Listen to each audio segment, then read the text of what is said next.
पखवाड़ा शुरू करने जा रही है, क्या कुछ उसके अंदर होगा और क्या क्या कार्यक्रम किए जाएंगे? देखिए, नरेंद्र मोदी जी देश के यशस्वी प्रधानमंत्री, उनका जन्मदिन है 17 तारीख को। उस दिन से और 2 अक्टूबर महात्मा गांधी जी का जन्मदिन और लाल बहादुर शास्त्री जी का जन्मदिन, उस दिन तक ये जो पखवाड़ा है, इसको भारतीय जनता पार्टी पूरे देश के अंदर सेवा पखवाड़े के नाते मना रही है।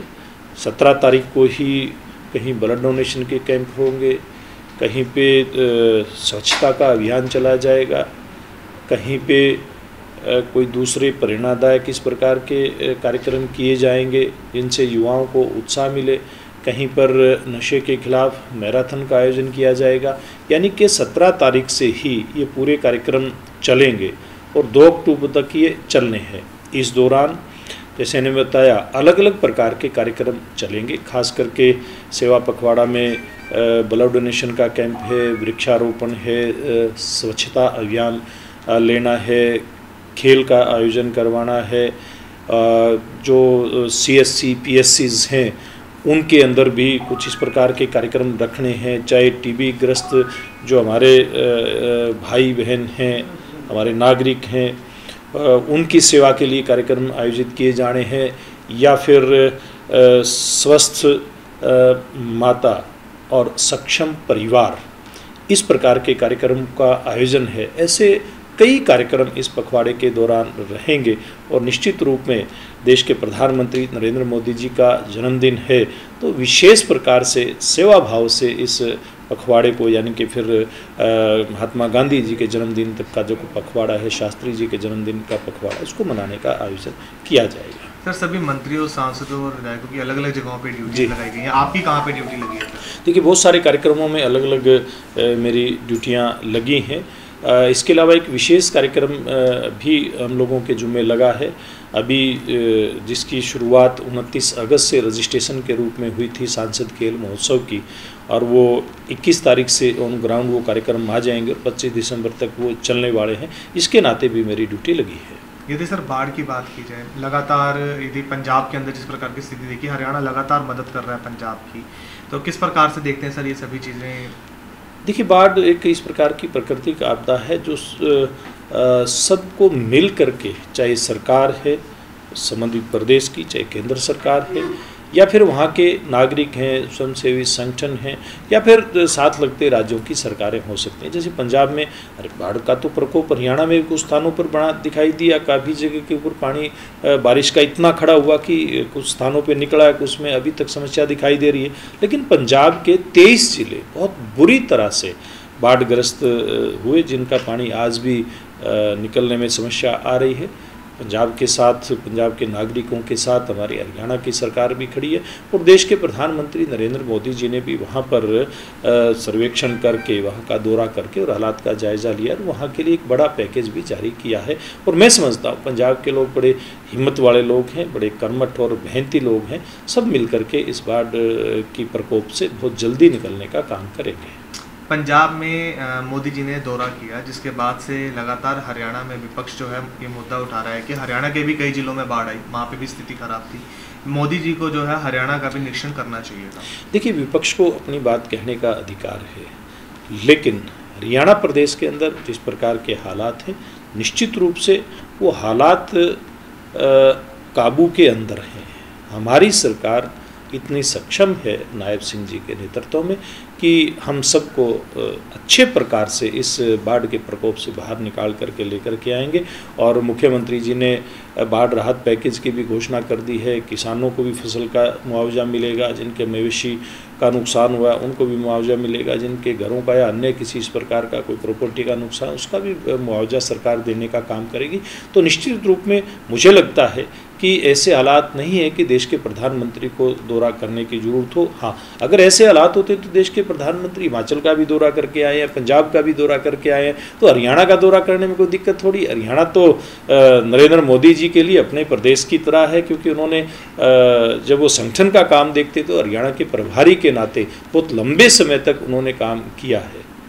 इसके साथ ही सर, जिस प्रकार से आपने मुआवजे की बात की, मुआवजों को लेकर भी जो विपक्ष है वो ये कह रहा है कि किसानों को मुआवजा जो है वो पूरा नहीं दिया जा रहा, काफ़ी कम दिया जा रहा है, हालांकि उनको मुआवजा काफ़ी ज़्यादा मिलना चाहिए क्योंकि उनकी फसलें खराब हुई हैं। देखिए, विपक्ष की बात के ऊपर अगर हम गौर करते हैं तो एक बात ध्यान में आती है कि विपक्ष की जब सरकार थी, यानी कि कांग्रेस पार्टी की जब सरकार थी, कितना मुआवजा किसान को देते थे वो।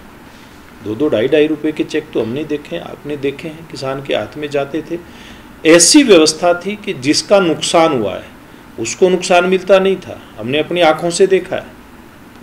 उसको मुआवजा नहीं मिलता था, जिसका नुकसान नहीं हुआ इनकी पार्टी के नेताओं का चहेता होता था उसको मुआवजा मिल जाता था। लेकिन हम सारी व्यवस्थाएं ऑनलाइन है, डिजिटल सिस्टम है, जिस भी किसान का नुकसान होता है उसकी भरपाई होती है।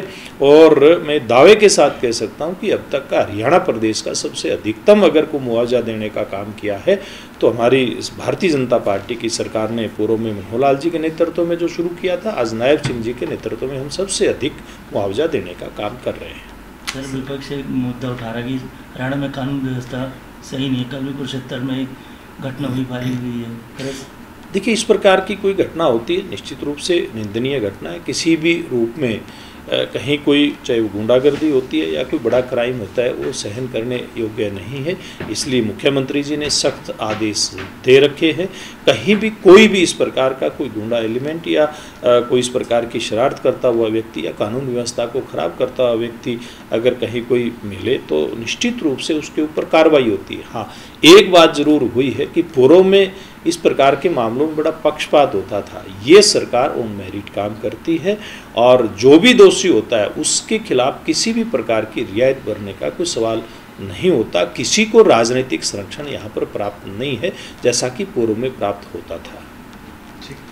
वो स्पोर्ट्स वाला थोड़ा सा एक सवाल और पूछ लो तो ठीक। सर, जो सांसदों को लेकर स्पोर्ट्स का जो है एक आयोजन किया जा रहा है, क्या कुछ रहेगा सर, क्या कुछ? देखिए, एक बहुत बड़ा आयोजन देश के प्रधानमंत्री माननीय नरेंद्र मोदी जी के निर्देश पर होने जा रहा है।